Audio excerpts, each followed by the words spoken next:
What's up to everybody in Chicago? I had to give a salute and a shout out to everybody in the Windy, all the way from Indy. You know, Chicago, to me, because I'm born and raised in Indianapolis. Let's see, Chicago, when I first started hearing about Chicago, that would probably be early 90s when I was in elementary school. I'd say around 1990. Yeah. What I always heard was, I used to hear about people getting robbed for their Jordans, killed for their Jordans in Chicago. You would hear stuff like, don't wear your hat this way or that way, because in Chicago you get shot. And when I grew up, we had the starter jackets. Even in elementary school, kids were wearing starter jackets, the Scully hats, the skull caps with the little ties on them, that naughty by nature stuff. Yeah, but the starter jackets, that was another thing. I mean, you would get robbed for your starter coat here. You would get robbed for your Jordans here. You have people asking where you're from or however you wear your hat. We're from Mississippi, Morehead, Mississippi, and Yazoo City, Mississippi. On my dad's side, they left Morehead because they had to. My grandfather, he was coming down a one-lane road and the other car yielded to him. He went on by and it just happened to be a white man. You hear our train. You hear our train in the background. Just happened to be a white man that yielded to him, not knowing that he was a black man. So basically, he had to get out of Morehead. So my dad, he was born in Morehead, but he remembers them gathering all their things up and leaving overnight. And he was brought to Indy by like his aunts or something. My dad was real young. He was brought to Indianapolis by like his uncle's aunt, something like that. This was in 1959, Morehead, Mississippi. My grandfather and my grandmother, they had to just leave. And they gave word to the rest of the family, like, get our kids and we'll see you in Indianapolis. And my dad remembers the Klan was waiting on them to come back home because the Klan came to their house. So they was waiting on him, but he never came back home. My grandfather, he already knew what was up. He left. On my mom's side, they left Yazoo City just during the Great Migration. My grandmother, some of her sisters went to Chicago. Her and my aunts, they came here to Indy. And then the rest of the family, they stayed in Yazoo City.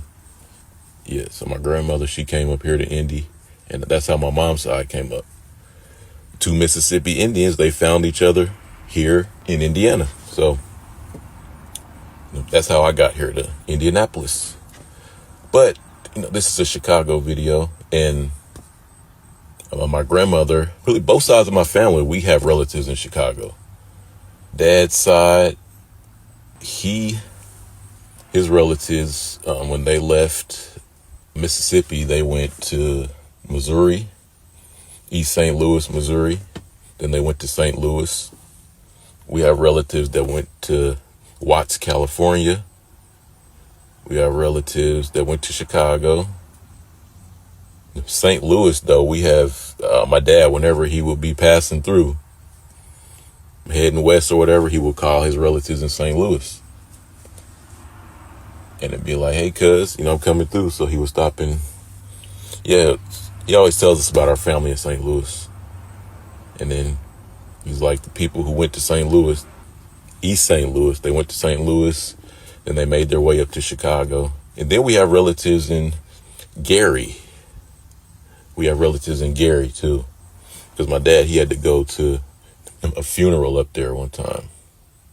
He went up there to a funeral in Gary. He didn't really know the people like that, but he just knew certain people up there. And he said, when he went to the funeral up there, he said somebody walked in the funeral, went up to the casket and took the ring off of the woman's hand. took the ring right off her finger. Like he was mourning, like he leaned over to kiss her, and he took the ring right off her finger. And then he just walked right out. And people was like, who was that? So-and-so, does anybody know them? Like, who was that? Yeah, so, yeah, that tells you about Gary. I have met some cool people from Gary. I lived in a complex that had a lot of cool people from Gary. I done chilled, smoked with them, drank with them. And they some good people. I also had some incidents down here too, where this little kid from Gary, he was just like around the complex, and he threw a rock at my car because I dropped his mom off from work one day. And I didn't even, she asked me, we lived in the same complex, we worked at the same place, so she asked me to give her a ride home. I was like, okay. I didn't really care. I was just dropping her off, but he seen me dropping her off, and plus I was cool with some other relatives of his, and he would see me hanging out with them. He would see me just kicking it with him. But later on, me and the little kid, we ended up, because this is back when I was younger. But we ended up chilling and stuff, smoking. It wasn't nothing personal. He used to be getting into it with little kids all over the complex. He'd just be, getting into it with kids, like, just playing boxing and shit. Yeah, so it was just that kind of stuff. But we ended up being cool, though. He seen me dropping off his mom, so. Although she was cute, though. She was cute, but I was cool with all her relatives. We all kind of worked at the same place. But I used to buy weed from his relatives, and I'd just be kicking it with.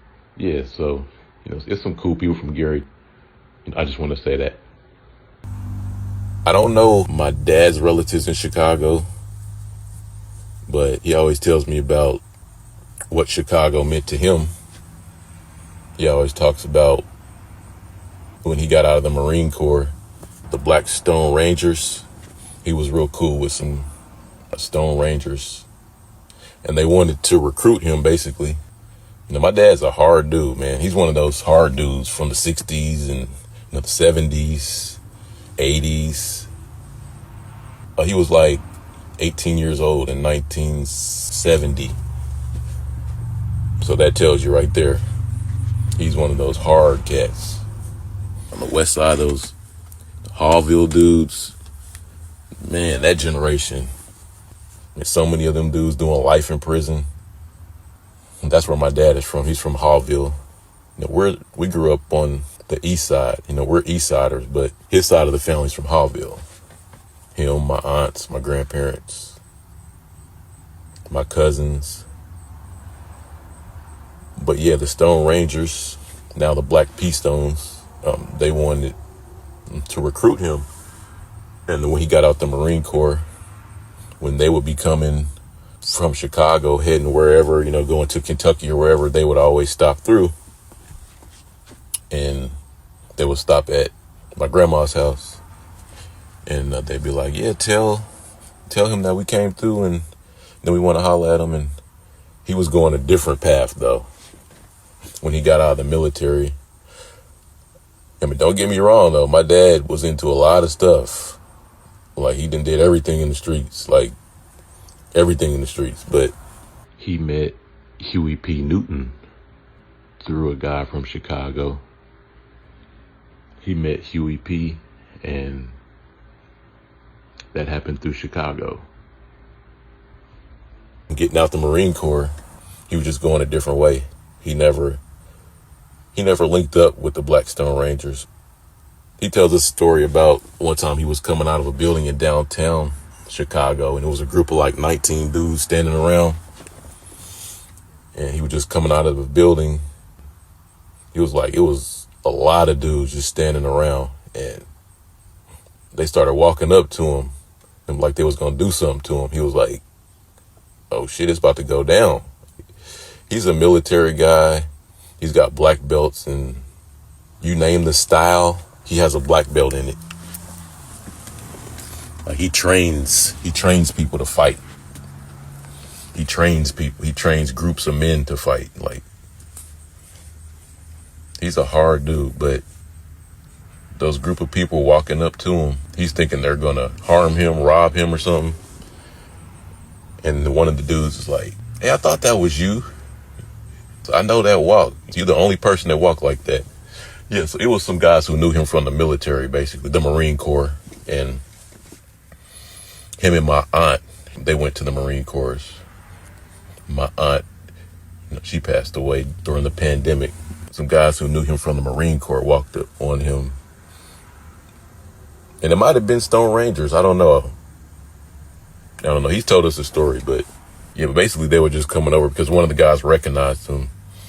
And they know that my dad, he's ferocious. Man, he's ferocious. So they respect him because he's a hard nigga. He's a hard nigga. And then on my mom's side, her relatives in Chicago, her sisters who went up there, we never had a chance to meet them either because they would always try to invite her. But my mom, she's like, it's a lot going on up there. Like, I'm not really trying to be coming up there like that. We did go up there one time for a funeral. I was really young. So we went up there for some woman, though, a funeral. She was like a younger woman, too. Maybe in her 20s or something. Like, she looked real young. But I was a kid. I was real small. And so I barely remember it. But we went to Chicago up there, stayed with some family. My brother has met some relatives in Chicago that I haven't because he went up there one time. He had business in Chicago, so he was there. So, let me pull up on relatives, basically. Man, he was driving down one-way streets the wrong way and stuff. Like, he was just, the people like, hey, you going the wrong way. Yeah, like my brother, he's just hilarious. But yeah, he met some relatives that I didn't. And he was like, we're so-and-so's grandchildren. And yeah, that's pretty cool. And I've been to Chicago since then. Like, I used to ride the train from Indianapolis. We would drive from Indianapolis and then we'll go to Hammond, Indiana. And then we'd ride the train to downtown Chicago, walk around and stuff, shop and all that. Go to Giordano's. We actually have a Giordano's here in Indianapolis. And we also have Harold's Chicken. We have 2 Harold's Chicken locations. Yeah, we got one on the east side, one on the west side. But we need one on the far east side. Yeah, we definitely need one on the far east side. And they would do a whole lot of business too. Like, I don't know why they don't have one on the far east side. Like me, if I wanted some, I would have to drive to Broad Ripple, which is on the east side, or I would have to go way to the west side to go to the other location. And we have Portillo's down here too. We have a lot of Chicago themed restaurants down here, and we have our own restaurants too. We have good hole in the wall places, where you can get some good soul food. We have a lot of restaurants down here too. It's like 300,000 black people down here in Indianapolis. We have a strong black community down here. Some good spots, but we definitely got Chicago themed places. And then hop back on the train, come back to Hammond. So we might be staying in Lansing or something for the weekend and just taking like a day trip or a weekend trip. We staying in Lansing, Illinois or something. Go to Hammond, ride the train to downtown Chicago. Sightsee, do all that stuff. Hop back on the train, come back to Hammond. Come back to Indy. Yeah, that's cool. So I always got respect for Chicago. And then, of course, the Bulls, the Pacers playing the Bulls. I watched Michael Jordan play. I was in middle school when they had the 72 wins. I was in the 8th grade going into my freshman year. When they won the championship, I was going into my freshman year that same summer. Yeah, so I remember all that. But yeah, just battling the Bulls and the Bears. And, I always liked Chicago. I got a lot of respect for Chicago. So I just want to make a video.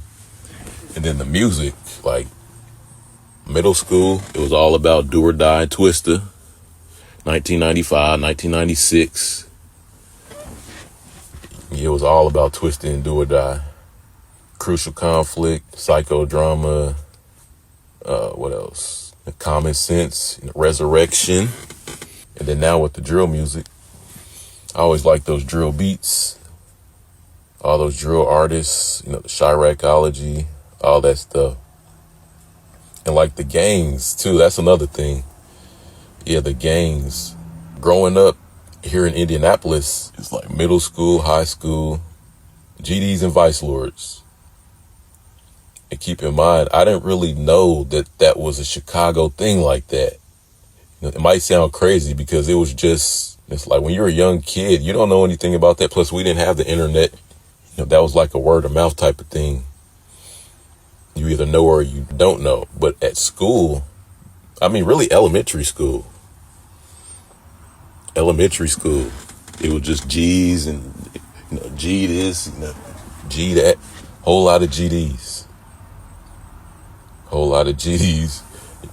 But here it was about the east side, west side. That's how it is here, though. It's about like what street you from and what neighborhood you from, street numbers, the side of town. But they do claim like GD and Vice Lord. And the thing about that was in high school, I didn't really know that was some Chicago stuff. All I knew is everybody at school was GD. My brother was like low-key GD. I had some kids at school that I was cool with. They were Vice Lords. Some of them like my real cool friends from school that I ate lunch with and stuff like that and clowned around in class with.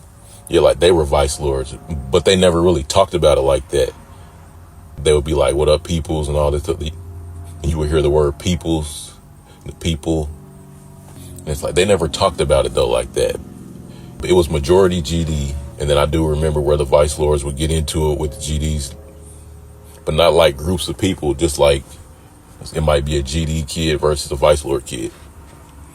They might be talking shit to each other, but yeah, I remember one kid I used to eat lunch with. He was a Vice Lord, and he would just ask me like, we were just talking about GDs and Vice Lords. He was like, "You don't fuck with none of that?" I was like, "Nah." He was like, well, if you did though, like which side would you choose?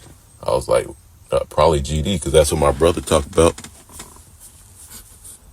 He didn't really say anything. He was just quiet, so he just kind of nodded his head. He was just quiet. Like, oh, okay. Yeah, he never went. I didn't give that off.